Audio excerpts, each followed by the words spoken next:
UnBadding, we're UnBadding, baby. We're on a journey, baby. We're UnBadding, baby.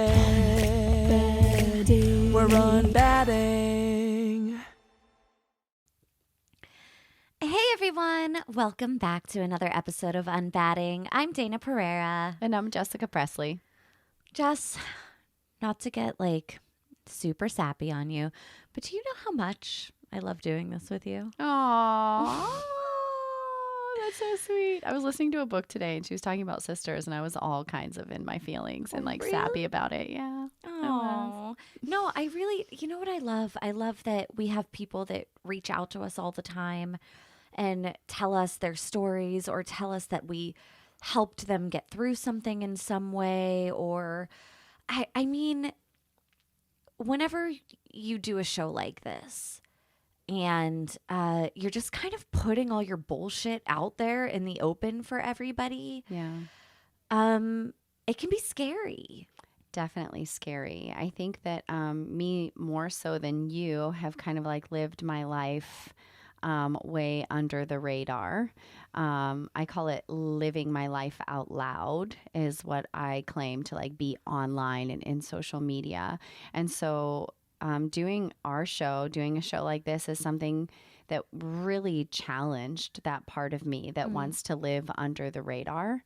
And I certainly don't claim to know it all or be the best advisor or to be the person to tell you how to live your life. But I do think that I've gone through some stuff and I've learned some stuff and I have a pure heart and an open mind, and that just sharing my experience or my understanding of things, I can meet somebody where they are and help somebody grow or expand their perspective in some way. And so doing a show like this is a little scary, but it's also super, super rewarding.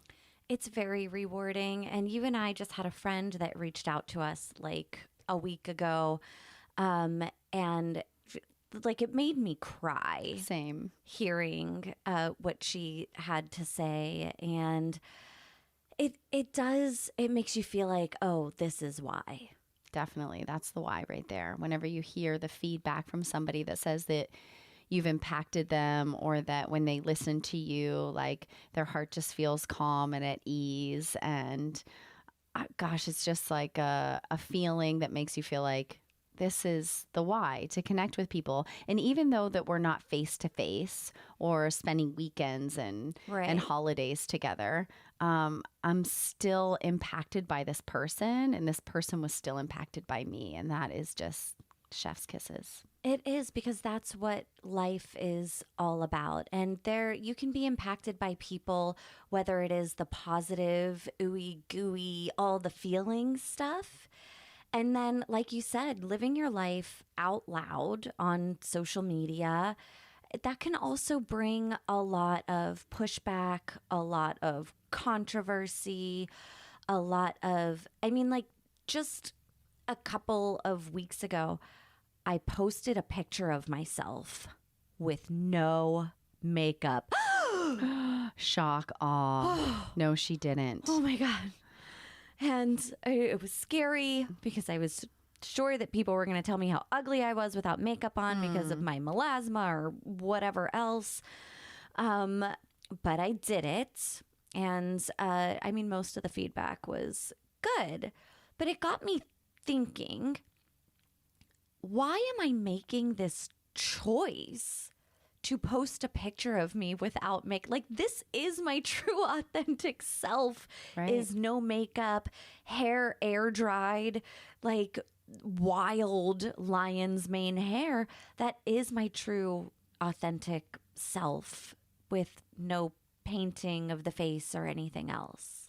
Yeah. I mean, it's not necessarily a version of ourselves as women that we are modeled to put out there. The women that say we look up to, whether it be activists, actresses, singers, writers, anybody that's putting themselves out there on social media, most of the time, we're not getting the true, authentic self.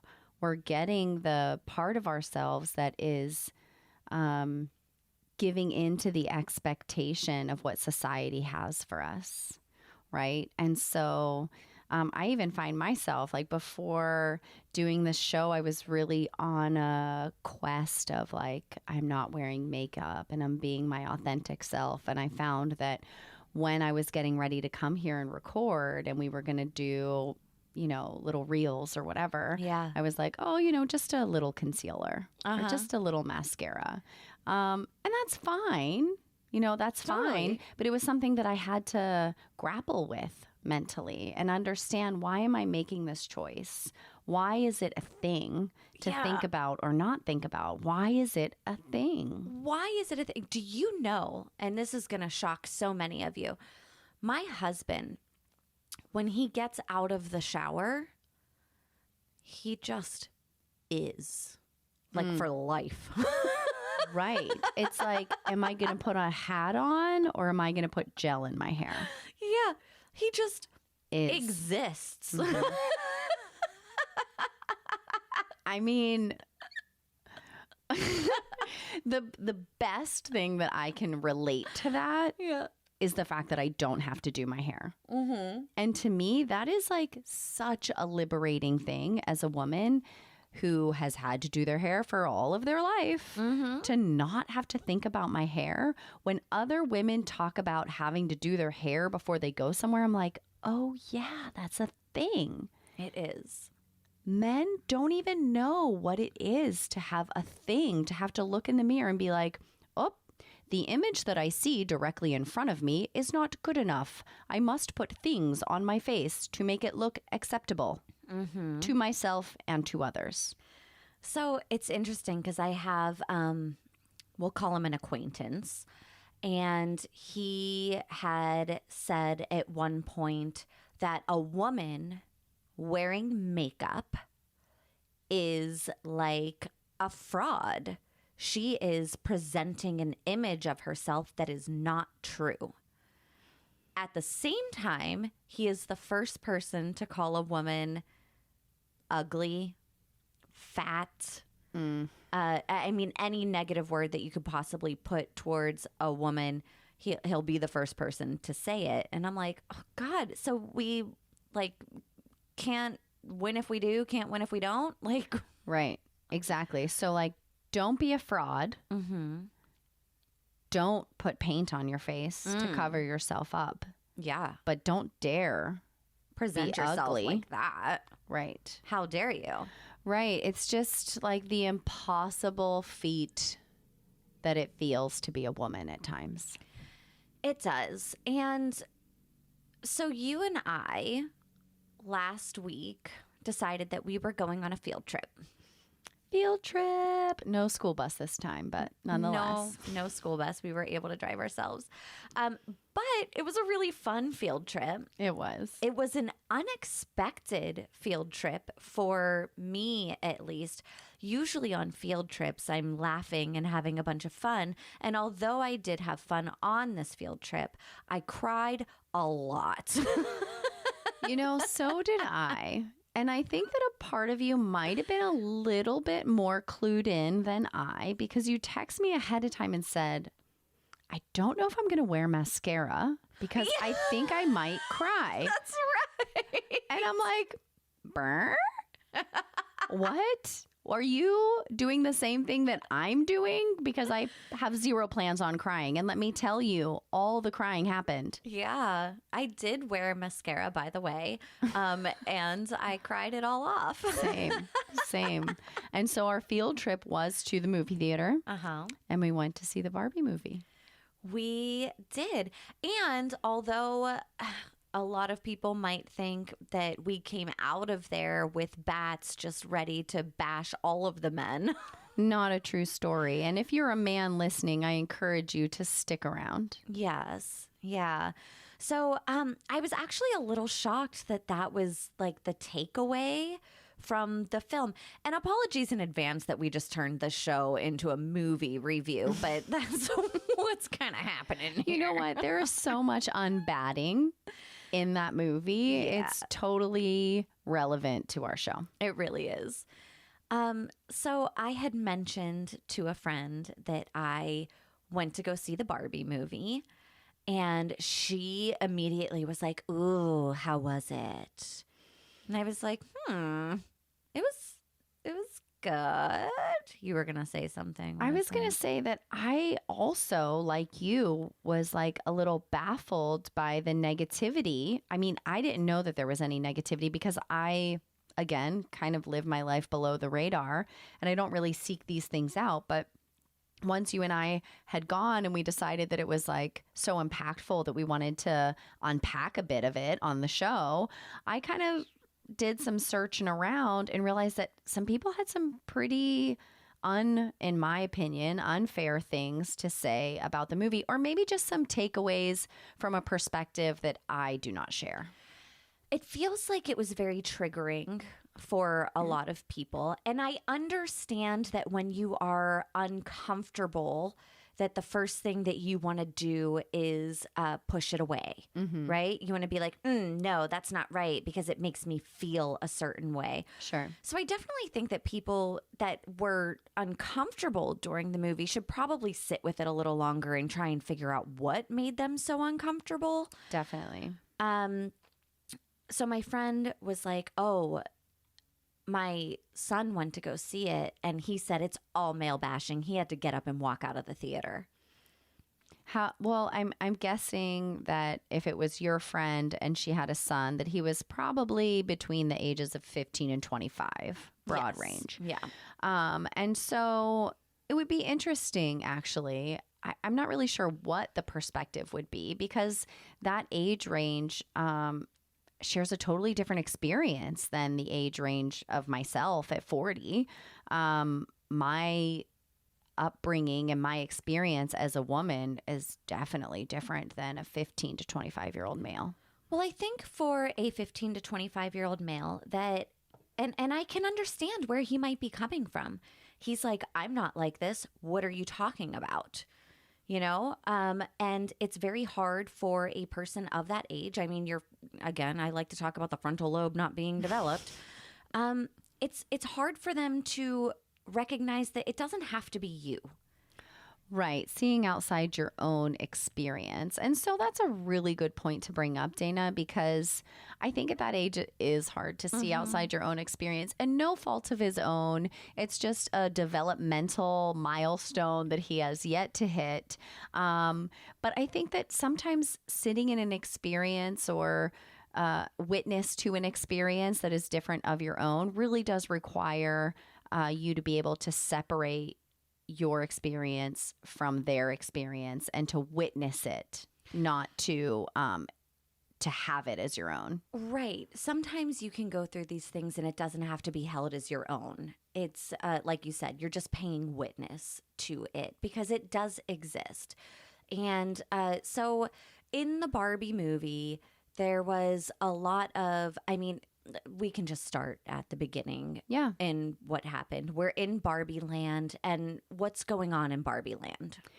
Barbie land is essentially, on a very superficial level, the reversal of life in America, I would say. Yeah. Yeah.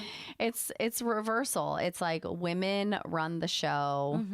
Women are in power. Everything is revolving around women. Men are doing all that they can to just get even a glance in their direction from these women. And women are just kind of going about their day in and day out lives without even a concern as to what the experience is for the quote unquote Kens in the movie. And I think that might be where people are, because there wasn't actual men bashing in the movie. Nobody said a bad word about a man. They did put them in situations where it kind of mirrored what men think a woman's situation would be in our world today. For example, the cattiness between the Kens was a huge one. Right. That and again, it was done in such a cheeky way. It was entertaining. It was funny. But it was also a bit eye-opening. Like, I remember, and again, like, my experience is different now because I am a 40-year-old woman who is married, and I'm not like, maybe in the dating scene. And in this particular part of the movie, it was kind of like this competition for the approval or the admiration of Barbie, right? Yes. Now, all the women in Barbie Land are named Barbie, and all the men in Barbie Land are named Ken. Yeah. And so all the Kens are just like competing for the attention and for the admiration and for the approval of Barbie, Yeah, except for Alan. except for Alan. So in a world full of Kens, There's one Alan. be an Alan. Exactly. But and the thing is, we in life were kind of brought up to feel like we were in a constant competition with other women. And the Barbie movie kind of reflected that with the Kens, where they were always in a competition with each other.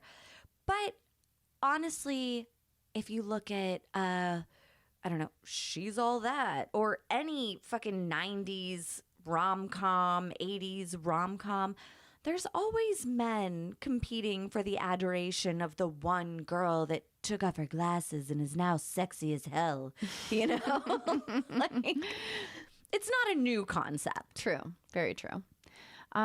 So that was one of the kind of mirrors of, or maybe a mirror reversal of like the typical woman experience to the Ken experience. What were some other parallels that you pulled from it? So something that I really, really recognized, so at some point, Barbie realizes something is wrong. She's having thoughts. I don't want to give away the whole movie. So if you haven't watched it yet and you're planning on it, I encourage you to stop now, come back later.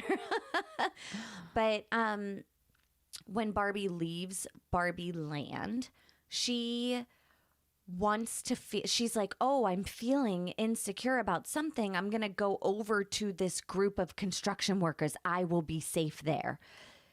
Because Barbie Land, the construction workers were all women. And she was like, oh, I'm going to go here. I'm going to feel safe. And immediately she was objectified.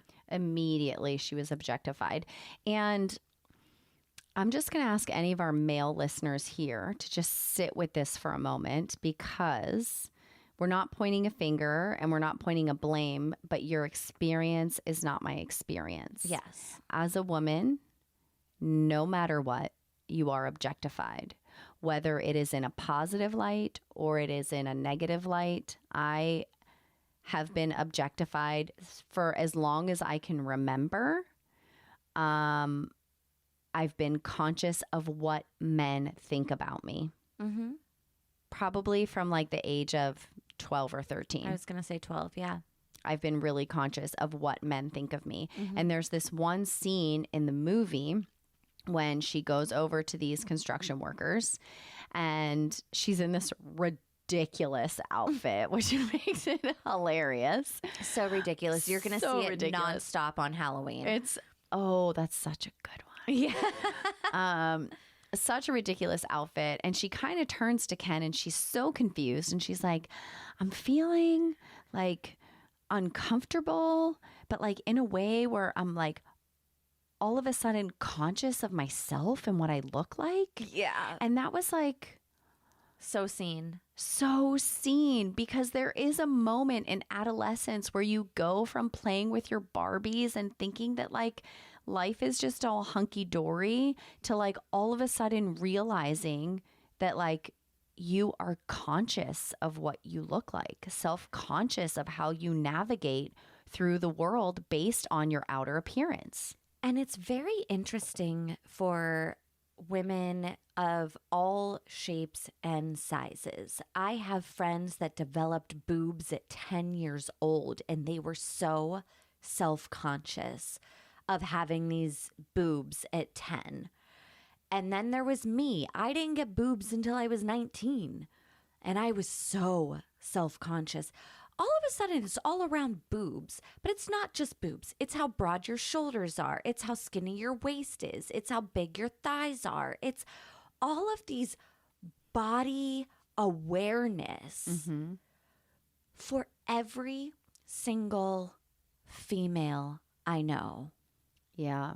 from such a young age. For me, it was all about the booty. Yeah. As a young girl, people talked about my booty constantly. Yep. And still to this day, it's like part of my identity is tied to the shape of my ass cheeks. Why? Because since I was so small, it's been talked about. And then at some point we embrace it, in quotes, Right. where we are forced to just start pretending like this is something I value about myself over other things because this is what other people notice about me. This is what other people notice about me. This is what culture deems as worthy. And so this is where I'm going to accentuate myself, or this is where I'm going to find my worth. Yeah. It's disheartening having daughters. Super disheartening having daughters. And being fully transparent, it's hard not to perpetuate it. Yes. Because even as a mama, and I see my daughter's cute little butt, I want to be like, oh, look at that cute butt. But because you want them to feel good about themselves. You want them to feel good in their bodies. You want them to be like embracing themselves. And there's that other side of the coin, right? Like we're always talking about how there's so many different layers to things. And there's allowed to be different layers. You're allowed to have the side of the coin where you feel objectified. And then you're also allowed to have the side of the coin where you fucking own it. Yeah. And it's a hard balance to find. It is a hard balance to find. I think that as a mom, I really try to point out other things other than physical attributes. Totally. But then also, I'm raising Black daughters, and Black women don't see themselves as often as white women see themselves portrayed as this beauty standard. And so it's an interesting line to toe. I don't want to over accentuate the physical, but I also want them to know that they are seen and valued in their beautiful brown skin. So how did you feel about representation in the Barbie movie? I felt like there was some pretty good representation. I mean, of course, Barbie as a character was white. She was. And so that's something that, They also called her stereotype Barbie. they did, which I thought was cheeky and clever. Yes. She was stereotypical Barbie. But there was a lot of representation. There was a representation in race. There was representation in physical size. So there were women, there were Barbies that were curvier. There were Barbies that were very slender. There were Barbies that were shorter, taller. Did they have a trans Barbie or was I? No? I don't recall. If they did, it went right over my your head. head. I could be wrong and I might need to cut this. Sorry. I'm going to have to go double check because Yeah. throughout the movie, I was like, oh, that's so great that they have a trans Barbie. Right. You might need to chickadee check yourself. I'm going to have to definitely check myself. But I do think that there was decent representation in the movie. So something that I noticed when people want to say that the movie is all about male bashing and it's just, feminism. But for me, there were so many more messages throughout that movie. Yeah. There was self-love was a big one in that, seeing your flaws and or I like to say perceived flaws because they're not always flaws for everybody else. Right. There were friendships in there, beautiful friendships. There was a mother-daughter relationship in there that was so typical and beautiful and scary as hell. Yeah, definitely. Definitely. How did you feel about the mother-daughter thing? I mean, it's of course it just tugs at your heartstrings, right? It's like adolescent teenage daughter feels like her mom doesn't know anything. She's just so cringy. I'm just waiting for this to happen in my own life because I know it's coming so soon. So I was really paying attention to that relationship and like also trying to pay attention to like, how can I stop this from happening?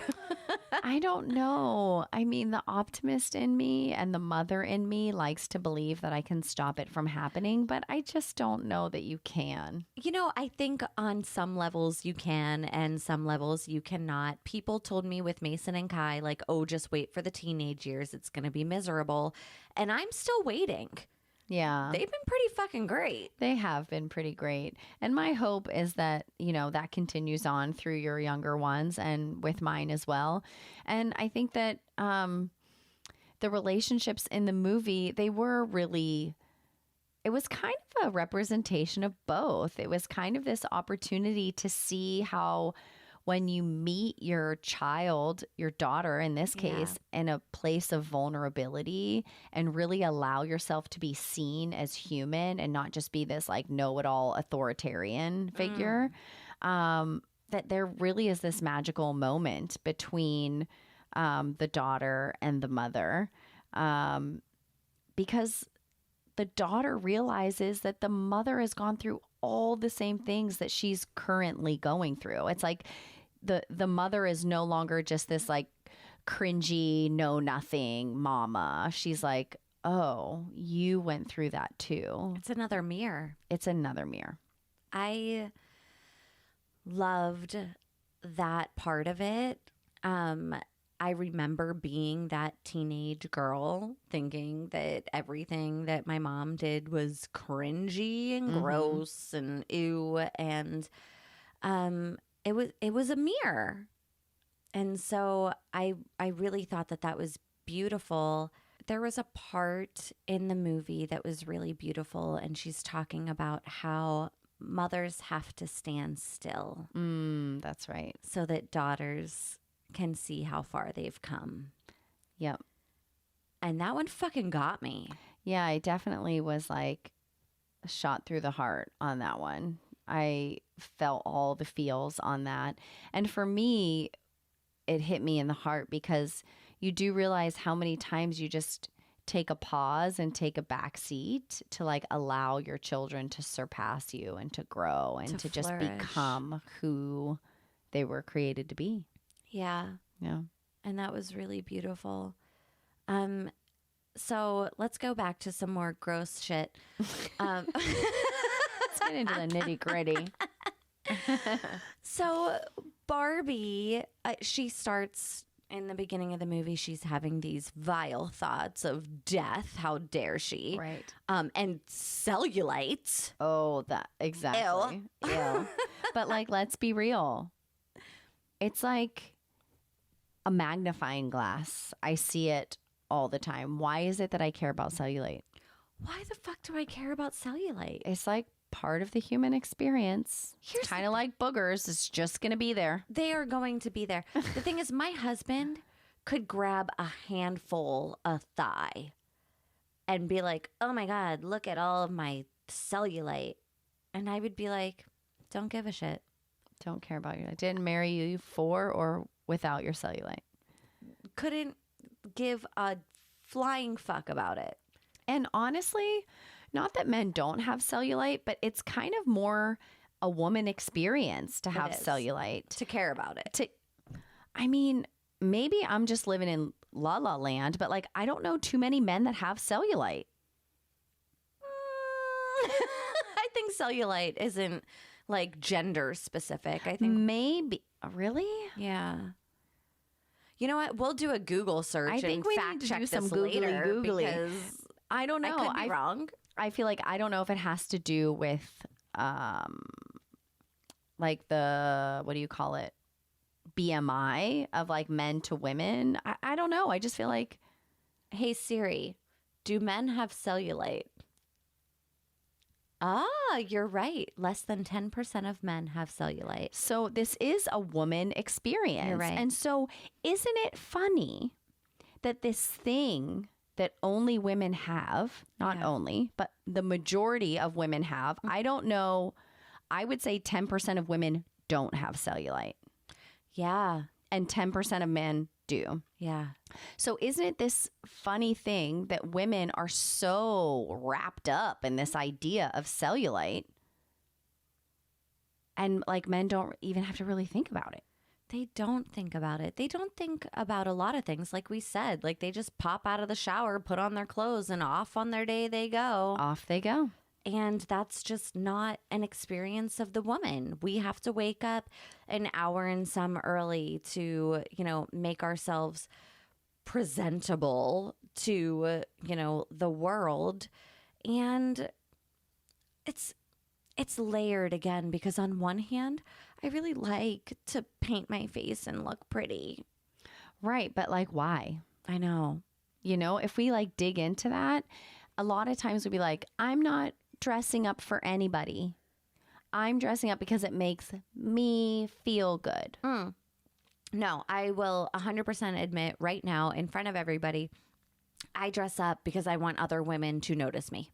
Other women. Okay. Yeah. I want other women to look at my makeup and be like, oh, damn, girl, that cat eye looks good on you. I want other women to be like, wow, that outfit. Love the shoes. Where'd you get them? So I could be like, Marshall's for $15. So my mind goes so many places with that because yes, it sometimes is for other women, but I wonder like how much of that is layered in like the innate competitiveness It is. that we have been quote unquote trained to want to be with each other. It's an approval thing. I want approval, and approval is also a competitiveness. I want you to think that I am greater than any other person that you have ever come across in your entire life. Right. And then when it doesn't happen, I am real sad about it. And I'm going to go home and I'm going to beat myself up over it. But if you like my $15 Marshall shoes, Then you have all of the accolades that you could possibly need, and you can go home feeling great, and you could snuggle in bed and watch your murder mystery and go to sleep happy that night. I am riding that high for 3 hours at least. But after 3 hours, I'm back in my depression. So I need another pair of Right, shoes you for need someone to like. So I don't think that my disdain for or my lack of is any different. I just think that I want to get it without having those things. Yeah. Like, oh, my approval isn't necessarily because of the makeup I wear. It's because of the lack of makeup that I wear. It's still a need for approval. Well, so as another layer to add to it, I want somebody to tell me about my shoes, but I also want them to feel good in my presence. And too many times, I think that I just leave people feeling weird. But I really, like, whenever I come at them and I'm like, let me know you, let's dig into this, like, let's really... and then there's my people. And there's my people that I can show up exactly like this in my sweatpants, no makeup on, and fucking dig into the dirt of the last 6 months of whatever's going on in their lives. And then there's the people that you try and impress. And I like to call those people acquaintances. Right. The people that you feel the need to impress or show up other than your authentic self. Yes. The people that come to my house that I feel like I need to clean up for. Mm-hmm. Those are acquaintances. I think I am an acquaintance of myself. Hi, this is Jess. Jess, this is Jess. Hi, nice to meet you. Your house is very clean. Oh, thank you. It always looks like this. Always, all the time. didn't just pick this up for you. Exactly. I am my own acquaintance. Yeah. So whenever we were talking about earlier about the things that women have to be aware of that men don't have to be aware of, one of the things that comes up for me is just like the simple like safety, we'll call it. Like I feel like men kind of have this we'll call it privilege, for lack of better word, of being able to just like go wherever, whenever, however, and not necessarily feel like a constant state of unsafety or having to watch their back. I definitely have to, walking down the street, you need to be aware if you find yourself in any kind of situation, really. Like you can't walk your dog after 9 o'clock. Literally sucked the words out of my brain. I was thinking, if it's dark outside, I do not walk my dogs at night. No. And Or even very early in the morning. I'm also like strange about that. I won't do it. I recently have been afraid to take an Uber by myself. I don't want to get into, if I've had, so the whole reason for taking Ubers is so that you can have a beverage or 2 or 12 and not have to worry about driving home. Right. That's why I personally take Ubers. I want to go out, I want to enjoy myself, and I don't want to have to worry about getting home. Right. Now I'm worried about getting home. Right. I can't trust an Uber driver to get me safely to where I'm going to go because I'm a woman. Right. And that's fucking scary. So even whenever I go out, I was out on Friday, I was going to meet a friend. I was super excited about it. I had 3 glasses of wine over a, 8-hour period so that I could feel good enough to get into an Uber to go home. So you're feeling like if you are inebriated or buzzed or drunk at all, that getting into an Uber is unsafe. Alone. Do you think that women should be able to request a female Uber driver?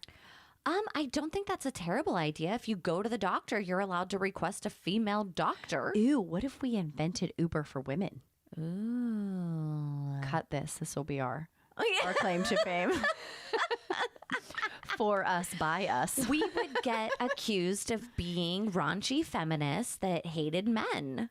I mean, maybe, but I think every woman who was out for a brewski and was feeling a little vulnerable would totally appreciate being able to be like, hey, I see you seeing me. You know I feel unsafe. I need a chick to pick me up.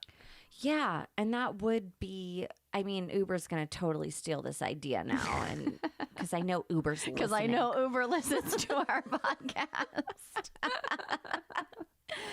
But yes, that is something that we have to be constantly aware of and conscious of. And as I get older, it's another thing that I constantly worry about. I have to pay attention to my surroundings. I have to pay attention to how much I'm drinking. Mm-hmm. For as long as I can remember, we've been told that we need to watch what we wear. Oh, God. Yes, that kills me. It kills me. Yeah, it's like blaming the victim, right? So, that's a whole episode in itself we're fucking getting into. But Yeah. yes, there's a lot of victim blaming in that aspect. Like, you were asking for it. Right. Like,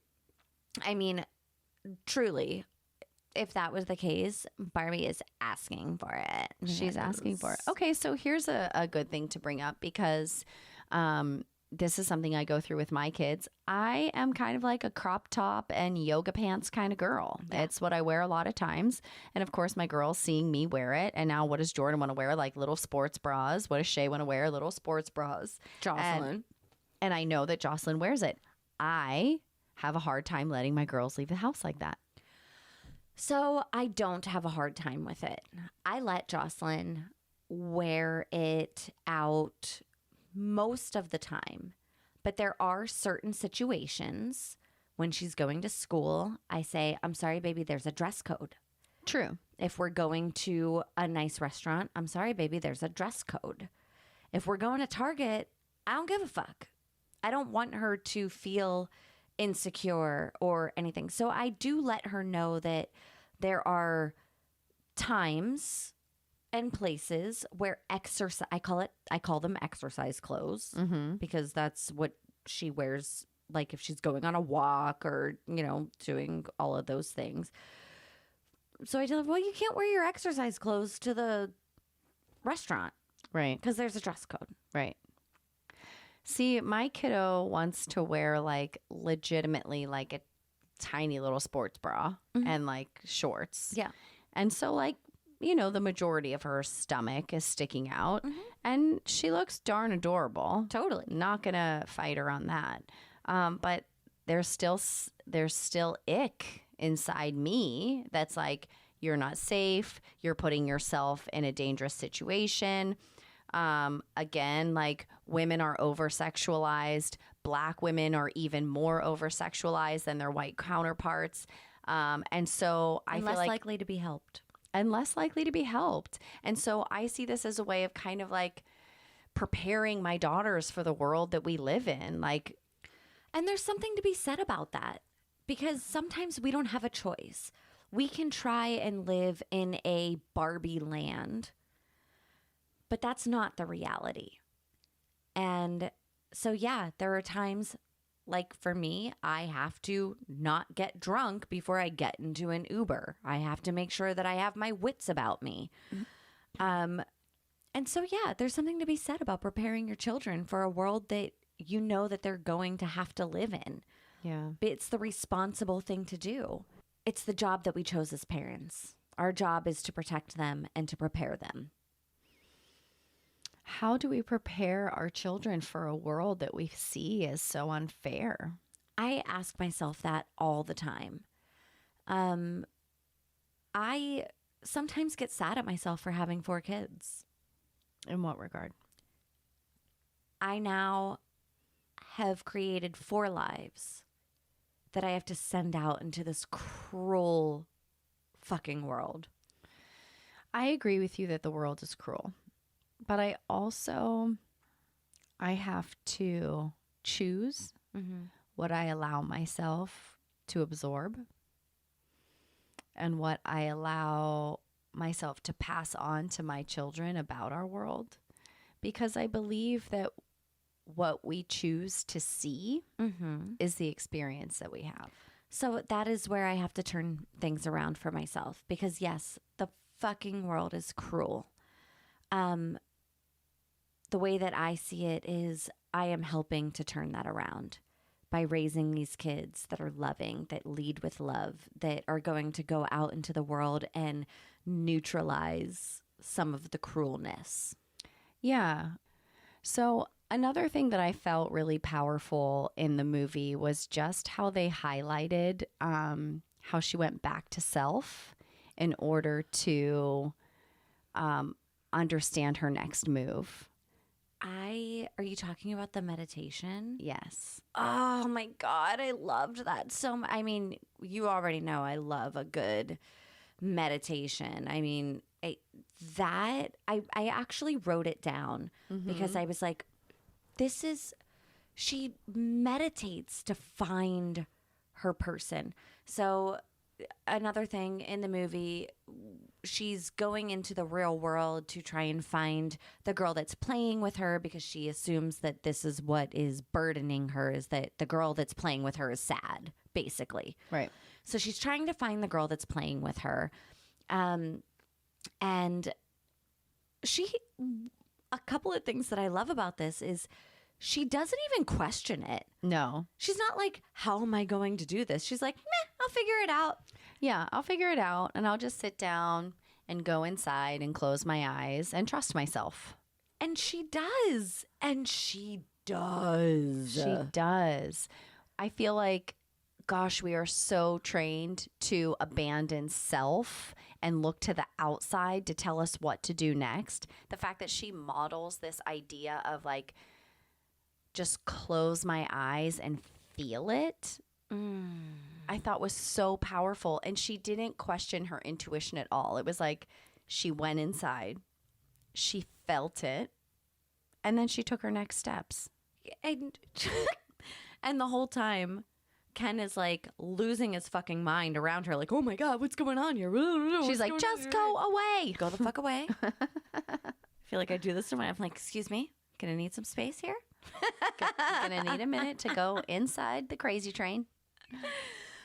Yeah. And so her trusting herself, meditating on it, I was like, I was feeling that. I was feeling that too. And I felt like what a good representation of going inward and stepping into your power and understanding that that is such a unique journey of self. Whenever you stand in your power, and whenever she was saying, I think she was saying at one point, like, this is why I was created. It was like she understood that, like, her as Barbie, she wasn't created for any other journey that the other Barbies were created for. This was her journey in and of itself. And that to me represented women not needing to compete with each other, because none of us are here on the same journey. We are all here to fulfill our own purpose, and our purpose that is solely about ourselves. It has nothing to do with the outside world. It has nothing to do with competing for a man, competing for a job, competing for the spotlight, competing for a like, competing for a view. I am here for my purpose, my journey. You are here for your purpose and your journey. And interestingly enough, not to go like way off left field here, but I feel like sometimes like in the struggle that you and I have had as sisters was just that we were different. Totally. And we wanted each other to be the same as the other. Or to at least like understand. But we Right. weren't in a place then that we could understand. We were so focused on what was in front of us. We had blinders on. We had blinders on, and we were coming from this position or this understanding that like we had to not necessarily be the same, but that if we were to get along, or we were to be close, that we had to think the same, act the same, navigate the same. And I think part of what is powerful about our reunification is just the respect and the understanding of our differences. so not the same. So not the same. But there's power in that.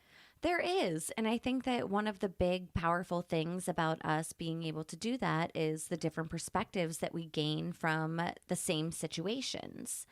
And so you were just talking about Barbie, but for me, her realizing that she was stereotypical Barbie, she did not think she was special.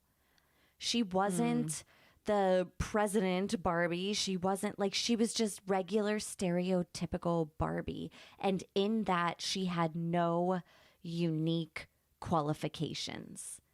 She did not think that she was anything great at all.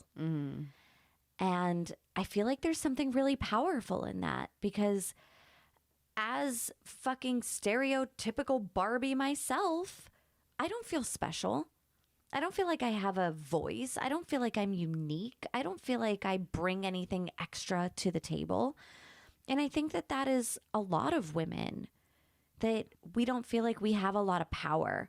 There are some people that are just so passionate about themselves, and they're like, I know my worth and I know what I bring to the table. And I'm not that way. And I think that that is a common thing for a lot of women, to not feel like they are anything extra special. They're stereotypical Barbie.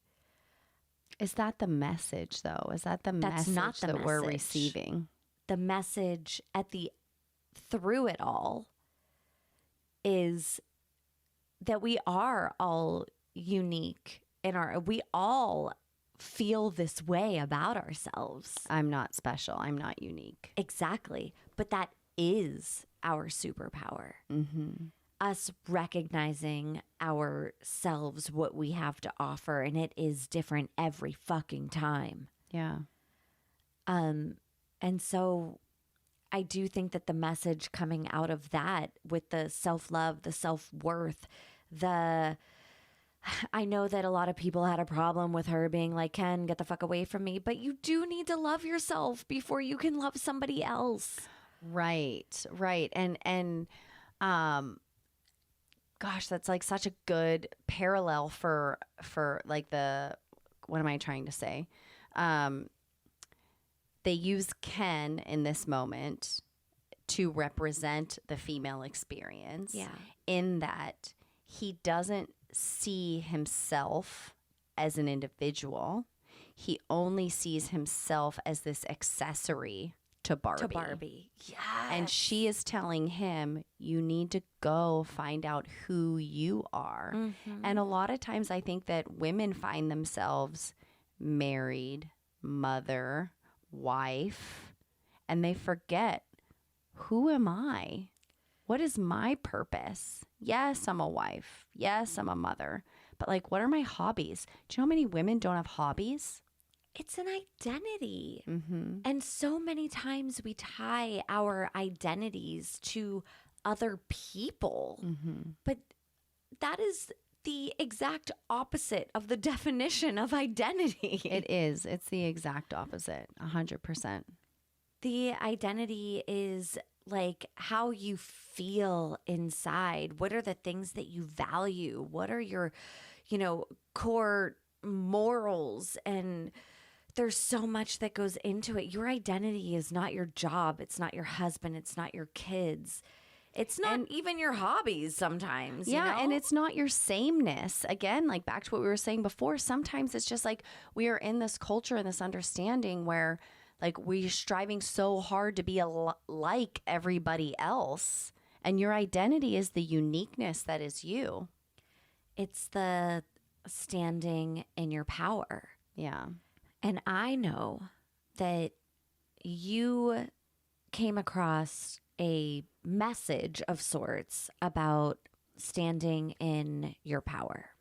Yeah, I actually made a little note about it. And it was kind of like this epiphany in the movie where they understood that the Kens were understanding that they were fighting because they didn't know who they were as individuals, because they weren't standing in their power. Therefore, they were fighting over the same power. They wanted the same thing.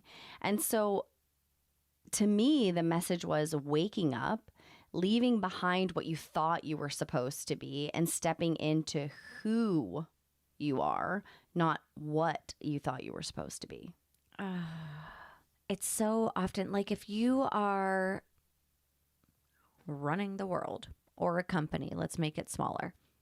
You want a well-oiled machine. You don't want somebody that is the exact same as everybody else. You want people that have different, unique attributions to what you're trying to create. Absolutely. I feel like when you have, what artist is painting something beautiful with all the same color? It doesn't exist. It doesn't exist. You need color, you need texture, you need differences to create art, to create beauty. And I feel like when you're creating anything in life, it's the opposing things that make the magic. It is for sure. And I think that we would be remiss if we didn't bring up one of the biggest parts of the movie, which was when they brought Barbie to the boardroom, all male boardroom, trying to put her back in a box. Yeah, so there's this part of the movie where Barbie being out in the real world is thought to be this very dangerous thing. Yeah. Because what would happen if the truth got out, right? Mm-hmm. And so they're trying to encourage her to get back in the box. In a very friendly, enticing way. Manipulative Yes. way. Yes. Just trying to get her. Manipulative. Just trying to get her in the box. And there's also a line in there, and I won't get it totally right, but they said something about like, we're not worried about Ken being out there. We're worried about Barbie. Basically. And so it was like, just get her back in the box, silence her, get her back in her quote unquote place so that this misogyny, this patriarchy isn't disturbed. And that is something that I would really like for people to sit with. If people are so disturbed by a fictional land in which women are ruling, I really invite you to sit with that and wonder why. Why am I so triggered by this? Because there's more to that. And I would love for us to someday live in a world where we're not questioning or putting men versus women versus black people versus gay people versus who knows what's or anything else that is out there. I do know there's a lot of things out there. But we're not there yet. And if these conversations are something that make you uncomfortable, good. Yeah. I'm glad they make you uncomfortable. And I really hope that you have an open mind enough to sit with it and think hard about why they make you uncomfortable. Yeah, I feel like if you're uncomfortable, that is the space where you kind of want to like sit for a moment and dig in and just ask why. What is it that's being triggered in me? Am I feeling threatened in some way? What inside of me is feeling threatened? Why is it feeling threatened? Especially when we're talking about a fictional movie where there was absolutely no actual male bashing, Yeah. in my opinion, going on. I think a lot of the points in the movie were very valid. I do think that hopefully at some point in our lifetime we get to a point where this is a non-issue, but I can't say that I'm extremely confident that that's going to happen. I don't think it'll be in our lifetime, but I think it's being talked about. And that is like, it's a part of the journey. It is. Being able to talk about it, being able to have open, safe spaces where people can say like, yeah, that was a funny movie. Oh yeah, I can draw the parallel. I thought the writer was genius in a sense that she did it in a way that was funny. Yeah. And we live in a world that is built on these principles of misogyny, of patriarchy. And even though I'm aware of them and I'm conscious of them, Yeah. I make daily efforts to kind of go against the grain in these areas. But I have to also recognize that like deep in my subconscious, like that is the land I was raised in. And So it takes effort. you can't, it's almost like automatic. You don't think about it. I mean, you were telling me earlier when somebody's telling you that they're at the doctor and they're like, oh, I was at the doctor, I have something wrong. Automatically you go, what did he say? Yeah, it's the default, right? And obviously I know that women are doctors and I Right. know that women hold positions of power, but I was raised in a period of time where that wasn't always the case when I was a little girl. Yeah. And so my default sometimes is he, and I have to make a conscious effort to say she. We are UnBadding. We are in the process. It is happening. Hardcore. Guys, we have not asked you lately to do the rate and review stuff or the subscribey stuff or anything like that. So consider this us asking. Yeah. I mean, if something that we said today strung a chord with you, or you feel like somebody that you know would really enjoy this, leaving a comment or leaving a review just really helps us reach other people and will really help people that you care about, that you want to help in their journey, reach people like us. That's right. And until next time, we're UnBadding, baby. UnBadding. we're UnBadding, baby. We're on a journey, baby. We're UnBadding, baby. We're UnBadding.